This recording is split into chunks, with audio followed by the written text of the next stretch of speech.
It'll be one to go this time by. Coming to the green, buddy, coming to the green. Let's go get him. Go, go, go, dig, dig, dig, go, go, go, go. Get your motor running. Head out on the highway. We have a question upstairs.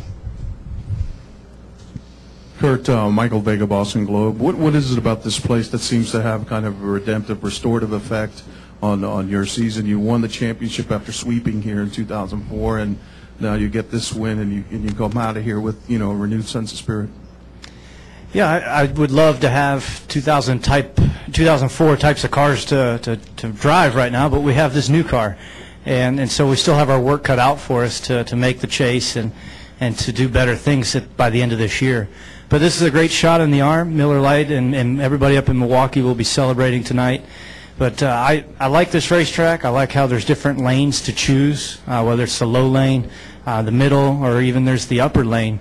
And each lane has its different banking. And if your car can cut across the low part of the racetrack and stick to the bottom, I think that pays dividends, and that helps you move forward when everybody else is struggling with their tight handling cars. I think we got one more upstairs before we do. Any further questions for Pat? I do. Okay, go ahead, Monty. Monty Dutton, Jackson Gazette. Pat, it's been my experience that on pit road you guys have in your thing all kind of technology. I think you probably could launch a satellite. Up in the press box, we knew it was about to rain, and I figured that down on pit road some people knew that too. How much did you know about the weather? Oh, we saw it was coming, but you never, those things give you a rough idea, but you never know exactly when it was going to get there. At that point, we were watching it more than we were anything, and to be honest with you, we were rooting for it not to rain because we had the fuel mileage to make it to the end, and the other guys were going to have to pit. So we weren't really counting on the rain, and it just kind of, worked out that they all pitted there, and then it rained, but could have went the other way too. Chris Estrada for the Boston Globe and Boston.com. I guess this question is for either of you guys. You mentioned the Milwaukee test. With that in mind, do you, I guess, credit this victory to a little bit of both the pit strategy and what you found in Milwaukee, or do you feel like you lean it one way or the other? Just wanted your opinions on that. As hard as we're working, you just can't point to one thing and say that's what helped us to get to victory lane. Fuel mileage has been a big issue. We still need to work on that. We need to get our cars handling better. And we're working. We're working hard. We're testing all the time. Ask my wife. Ask the crew members.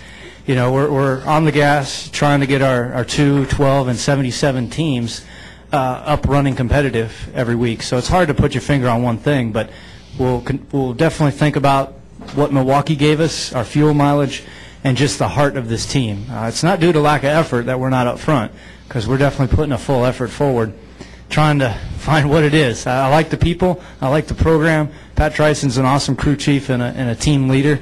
I just wish there was one thing that we could put our finger on to say that we need to do better, but we're going to keep working.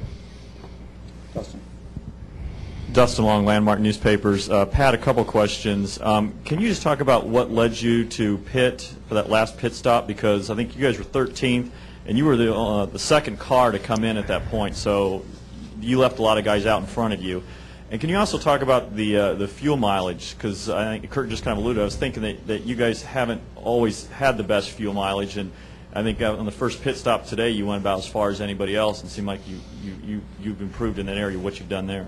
Yeah, I mean, our motor shop's been working hard on fuel mileage, because we've been asking them to, and so it helped, that they've gotten better, and we've worked on it hard, worked on it by testing, and yeah, we were set up for fuel strategy there, just because I've seen races here come down to fuel strategy. I run out here before on the last lap and lost spots, so we were hoping it was, these car tomorrow races or car today, whatever you want to call it, then seem to stay green a lot more than what we used to do. So.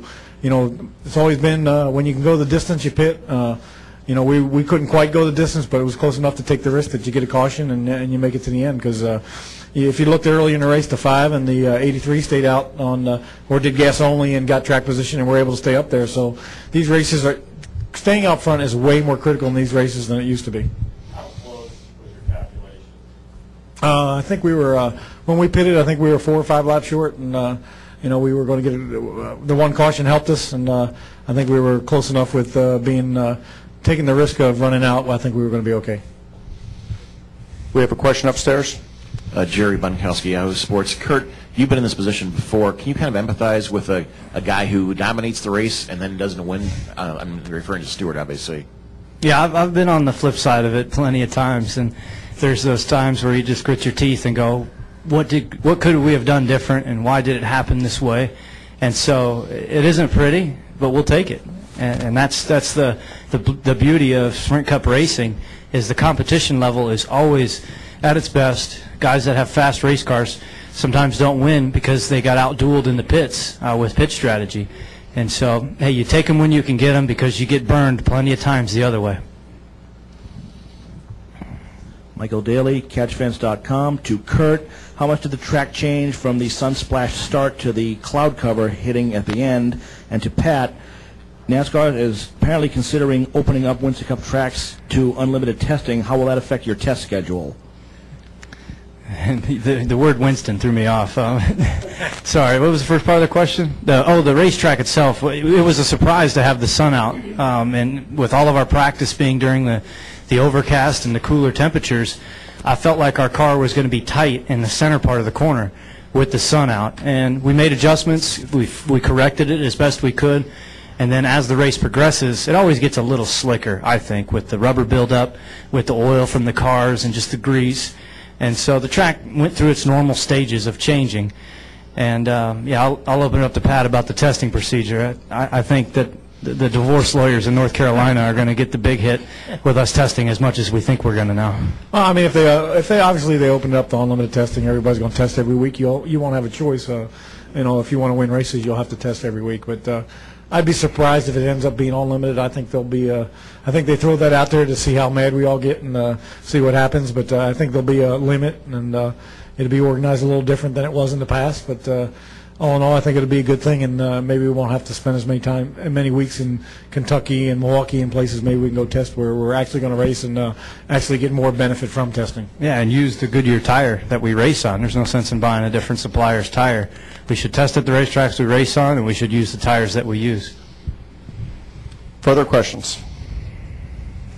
Gentlemen, congratulations. Thank you. Thank you.